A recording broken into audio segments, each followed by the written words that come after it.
தரிசனம் பார்க்கும் பக்தர்கள் கொஞ்சம் கவனிங்க.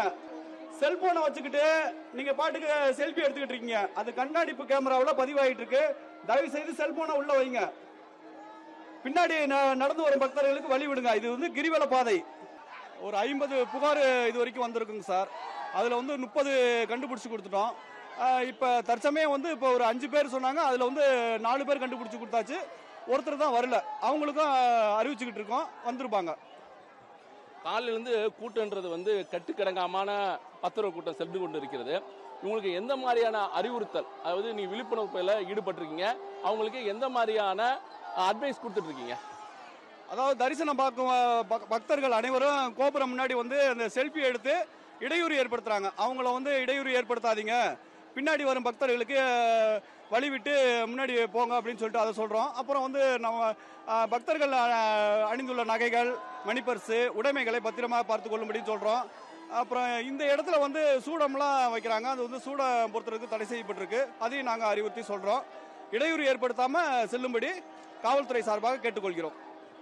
இந்த கூட்டத்தை பயன்படுத்தி செயின் பறிப்பு, பிக் பாக்கெட் அடிக்க வருவாங்களா, அவங்கள்ட்ட இருந்து நீங்க வந்து பக்தர்கள் வந்து விழிப்புணர்வு இருக்கணும், எப்படி தப்பிக்கணும், அவங்களுக்கு எந்த மாதிரி அட்வைஸ் கொடுக்குறீங்க?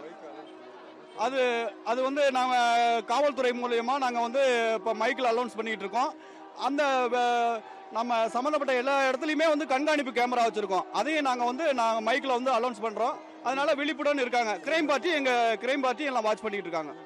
இப்ப நீங்க எந்த மாதிரி அறிவுறுத்து பண்றீங்க? மைக்ல சொல்லுங்க, பக்தர்களுக்கு எல்லாம் எந்த மாதிரி அறிவுறுத்த பண்றீங்க அப்படின்னு பேசுங்க, கொஞ்சம் கேட்கட்டும் எல்லாரும். பக்தர்கள் கவனிங்க. தாங்கள் அணிந்துள்ள நகைகள், மணிப்பர்சு, செல்போன், தங்களது உடைமைகளை பத்திரமாக பார்த்துக் கொள்ளும்படி காவல்துறை சார்பாக கேட்டுக்கொள்கிறோம். பக்தர்கள் தாங்கள் அழைத்துள்ள குழந்தைகள் பெரியவர்களை பத்திரமாக பார்த்துக் கொள்ளும்படியும் காவல்துறை சார்பாக கேட்டுக்கொள்கிறோம். தரிசனம் பார்க்கும் பக்தர்கள் கொஞ்சம் கவனிங்க. செல்போனை வச்சுக்கிட்டு நீங்க பாட்டுக்கு செல்ஃபி எடுத்துக்கிட்டு இருக்கீங்க. அது கண்காணிப்பு கேமராவில் பதிவாயிட்டு இருக்கு. தயவு செய்து செல்போனை உள்ள வைங்க. பின்னாடி நடந்து வரும் பக்தர்களுக்கு வழி விடுங்க. இது வந்து கிரிவல பாதை. போலீசாருடைய அறிவுறுத்தல், விழிப்புணர்வு தீவிரமாக இருக்கிறது. கூட்டத்தை கட்டுப்படுத்துவதற்காகவும் கூட்டத்தில் வரும் பக்தர்கள் வந்து பாதுகாப்பாக இருப்பதற்காகவும் இந்த மே ஐ ஹெல்ப் யூ கண்காணிப்பு கோபுரத்தின் மூலம் தீவிரமாக கண்காணிக்கப்பட்டு வருகிறது. இது மட்டுமல்லாமல் எந்தவித அசம்பாவிதமும் ஏற்பட கொடுக்க என்பதற்காக மகா தீபத்தை முன்னிட்டு திருவண்ணாமலை பகுதி முழுவதும் 5 அடுக்கு பாதுகாப்பு போட்டு 15,000 போலீசார் தீவிர பாதுகாப்பு பணியில் ஈடுபட்டிருக்கிறார்கள். ஒளிப்பதிவு வெங்கட்டுடன் சன் செய்திக்காக மகாராஜா பாண்டி.